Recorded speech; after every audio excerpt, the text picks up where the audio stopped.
Alright guys, it's Moxnix again. I've got another 3-game series against DAWTZ. So let's hop right into it.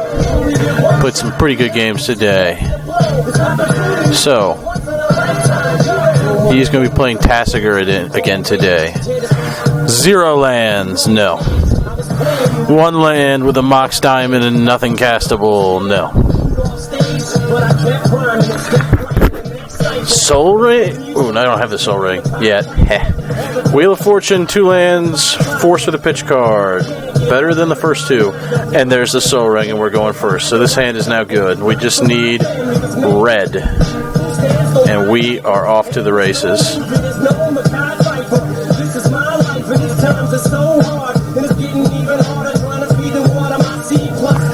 He opens with Breeding Pool. Grim Monolith. Go ahead and throw that out there. Put up my other land and pass. Nothing else we really want to do here. Brainstorms.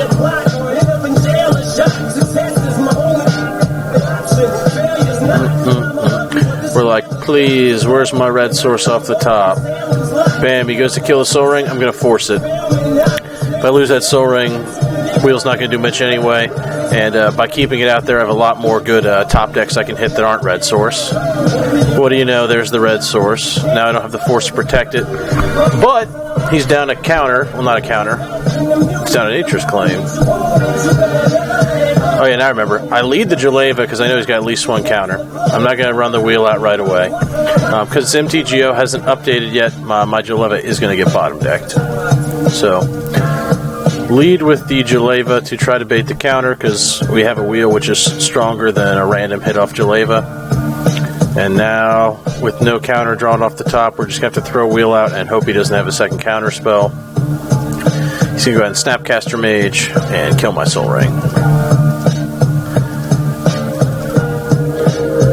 I thought about Chain of Vaporing Snapcaster Mage, I think, and then decided that wasn't going to be a good idea because it was a wheel. And it'd be a good card for him to hit off of the wheel. Plus, I wanted the extra mana on my turn. And what do you know? Helm of Awakening. Voltaic Key. Untap a Grim Monolith. Probe him. See, he has a Cryptic Command that I don't want to deal with. Guess what? Time Spiral time. Guess what? Mana Crypt Tutor time. Take it straight from my horse of mouth. Hey, look, it's Mind's Desire for 10. You're expecting a horse. No, 11. You've got a goat, and no one wants a goat. DirecTV don't. Turnabout, Past in Flames, Vamp Tutor, he's done. So game 1 me off the back of a quick wheel there that just was a disgusting hit, and the floating mana off the Grim Monolith. 2 disgusting wheels, actually. So, game 1 in the bag. Moves to game 2. His turn to play first. We're going to keep. Got a pretty good hand here against him. Duress. Force Will does not have its pitch card here, but we're 1 land away from just being able to turn 3 Notion Thief, turn 4 Wheel for the win. Top deck a DAWTZ, so now we've got triple layers of protection with a compact cheap win con. So it's a pretty damn good hand. He's going to fetch. I'm like, you going to brainstorm? And nope, he mental notes. I don't know why he mental noted there. Because when you look at his hand, I was not going to take mental note.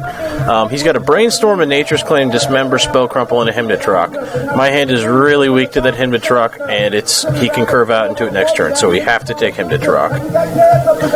Or it will wreck my face. Brainstorms. So we both have pretty good hands here. And he is going to immediately slam Tasigur. I am not going to force it. Probe him. It's kind of also nice to dodge that Null Rod even with just the Lotus Petal out here. Gonna DAWTZ with his Dismember and his Spell Crumple. I have to get rid of 1, and I have to draw a blue pitch card to beat the other to get my wheel combo off. So he swings in, gets another card. I don't hit a pitch card, so I can't beat the Dismember, and I'm kind of greedy and want to go for the full go here. And even if he gets a second layer of protection, there's a good chance I resolve wheel. He goes ahead and Nature's claims it, which pretty much expected, but no reason not to play it. Sandbagging it doesn't do anything, and I had nothing better to do on the turn since I'm not Jeleva yet. So I get my pitch card here, so I'm going to go for my win. He activates his tasigur. I think I give him back Ancestral Visions, which he dumps because he can't use it right away, and he has to top deck Business to not get owned by my instant win line here. So we're going to go ahead and throw the Notion Thief out. He's not going to respond yet. Going to play my land. I guess I didn't have to play the land yet, but just in case Notion Thief dies, it's safer to play the land first, because then if I still get the wheel, it's better to have the extra land out and play just in case I don't hit any as a land-light deck. So there's a counter squall. We're going to go ahead and force a counter squall, let him kill the Notion Thief, and refill. So we're not in a good position anymore. We're in a pretty bad position, but we still have a chance to win here. Except this wheel pretty much bricks. I don't have a land drop for my next turn. The Opal is dead. Vandal Blast is dead. He has no artifacts out. Future Sight and Mind's Desire out of reach. I don't have the 5th land to back up either this Twister or the Intuition with the counterspell. So that is an unfortunate hit there. We'll see what we can do with it. And he gets a Mana Crypt and swings it. So this point's looking real bad. Liliana is really not that scary against us right now because we've got oodles and oodles of dead cards. I'm not sure if pitching the Opal was the right thing to pitch first. I mean, I don't think I'm ever going to have a chance to slam Future Sight in this game. So, kill the Mana Crypt because we drew another dead card and there's really nothing we can do. I'm going to throw the Intuition out first, and lo and behold, he just had a 4-spike. I should have twisted or done that without killing his Mana Crypt first. Epic fail. So that was a slight misplay, knowing because I do know he plays 4-spike. I've played him before. Was not really even thinking about it. So bad news me. Considering he only had 4 cards in hand, a good chance he only had 1 counter. So at this point, have to Twister because otherwise we're dead to Tasigur next turn. Don't really have any time to use this Vamp Tutor. Can't set up the Time Twister with the Vamp Tutor because it's not a wheel or something like that. It's going to shuffle back in, but it's going to draw him a new grip, so we're pretty much dead because he's 1 Tasigur swing away from killing us. And we're going to go ahead and gush and see if we hit some nuts, even though I don't know what would even win here. And he says no gush. And I say good game. And game 2 is in the books. So it comes down to the decisive game 3. I'm on the play again. So, opening hand, Mox Diamond, Pyroblast, Lab Man, Recurring Insight, Grape Shot. So, dead card, dead card, dead card, something to protect something I don't have. And Mox Diamond, which is bad in 2-land hands. So, easy pitch. Land, Grim Tutor, Imperial Seal, Windfall, Intuition. On the play, this is pretty strong. I can go get Soul Ring right away, Soul Ring into Grim Monolith, and then we've got Intuition and Windfall as gas, and if we can make it to phase 2 against him, we've got much better odds of winning. He is a tempo deck, so this hand is a very good odds of being able to stop him. We're really just hoping he doesn't have Null Rod or Artifact Kill or something that stops his Soul Ring. So got the Soul Ring and the Monolith out, got another land, which is really good. He gets his second land. Now, this Mox Opal is a really good top deck here because it lets me, I'm going to actually pay for this, throw the Opal out, and I'm going to pop the Intuition right away. And if he counters it, great, we Windfall. If he doesn't, we're going to go grab Red Blast, REB, and Swan Song to defend the Windfall against the inevitable counter density of his deck. Because with this much mana on the field against his 2 lands, being able to go back up in cards, we're going to beat him in his own game, pretty much. Well, not necessarily his game, he's tempo, but a control player's game. We're just going to outcard him with more mana on the field, and then we'll have even hands. So he goes ahead and fetches. He brainstorms. We don't want to red blast a brainstorm. He plays the 1 mana counter spells. I think he plays Spell Pierce, which would have been the ultimate fail. There's no real reason to blast it since it puts him up in cards anyway. And then if he gets the Force, yes, we get less cards, but so does he. And then we'll go ahead and blast that, but he doesn't. So in this situation, Mana Drain, Wheel, and Night's Whisper is fairly strong with how far he's down. Plus, I can easily cast Jeleva. So at this point, since I can't cast this Mana Drain, I don't want to get blown out by his last real big turn of tempo. So I can. I'm just going to go ahead and get Force of Will here, with the plan being to bend the Mystical Tutor if he plays something incredibly strong, and then I'll be able to camp behind that Mana Drain. And lo and behold, he drops the Null Rod right into the Force of Will, which kind of surprises me. I mean, I don't think I'd let this resolve anyway, but I'm not really sure why he just slams it into the Force of Will with only 1 mana open. Kind of confuses me. So here we're just going to go for the Night's Whisper. We don't want to use the Wheel Past in Flames combo yet, because Mana Drain, Wheel, and Past in Flames is actually disgusting right now.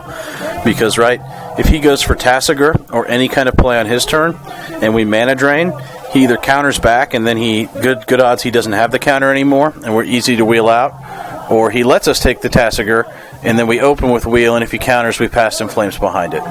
So we're going to open with Night's Whisper, and he goes ahead and Spell Snares it. That ends up being pretty bad for him because I had the Mana Drain in my hand. But I can see why I did it with as few cards I have in my hand and not knowing what I have. So I'm going to go ahead and Mana Drain here. And not having that Spell Snare, he's probably not happy about deciding to get rid of that Night's Whisper at this point. I won't say it's a misplay. I'd have probably done it too in his shoes. You never know when you're going to be able to trade that Spell Snare in. Though, honestly, Night's Whisper is not a super strong card, and he was behind, and he needed to play a little more cautiously, maybe. I don't know what the rest of his hand is, though, so it's kind of hard to say. So we're going to lead with the Dark Ritual, and then Wheel. And here comes his own Mana Drain. And we're going to Past in Flames, Dark Ritual, and we're going to go get Turnabout. And that's because we have Seal into Night's Whisper to Mind's Desire. I don't know why I got the Turnabout. I think it was just to build Storm because it was a 1 mana cost for +2 Storm. I think was my thinking here. Helm, Mana Crypt, Mana Vault, Demonic Tutor, Recurring Insight, Time Spiral. He's overly dead here. I actually misplayed right at the end. I think it was a misclick, but we're going to drop all of our free mana out, and I'm going to go get LED because my hand is kind of useless, and I almost use like a Black Lotus here with these cards in exile and these Piff cards online. So next phase is draw with Recurring Insight for free. It's a Guild Lotus. Go ahead and play that. We're going to High Tide up. And then I Wheel there, which ends up getting me the win. But what I really wanted to do was Past in Flames because I had Pact Online. And I was going to be able to... can't remember what I was going to be able to do. I was going to have extra mana. I was going to be able to return about with Pact of Negation up. But the real reason that was a better line is because we don't chance wheeling him into Force of Will. Because I don't think I hit the Pact with this Past in Flames. I think it came after the fact. So I misclicked that wheel. It ended up not mattering because I hit Yogwin and he didn't hit the Force of Will. But the line I wanted to use was click the flashback on Past in Flames. And then Mind's Desire is at 20. So we could have protected the turnabout, and he's tapped out, and there's no chance he has the Force of Will or he would have already used it. So the wheel was sitting right next to the Past in Flames graveyard. I just kind of fat-fingered it there. But either way, even if he had the Force of Will, we have High Tide up, and we have a Spiral in the chamber. Not to mention, for whatever reason, say we didn't hit this Yawgmoth's Will,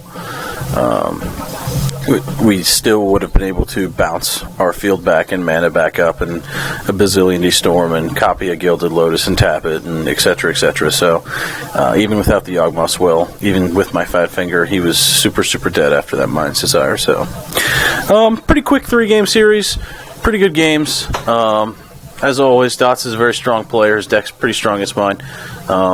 For whatever reason, the Geist one gave me a little bit more trouble in this one, but I think that might just be less total games played against this deck, and I just random luck of the Soul Ring, I guess. I haven't played against this deck as much as the other one. I think if we played more games, the win percentage would probably swing in his favor. This kind of deck is typically very, very strong against us, so hope you enjoyed.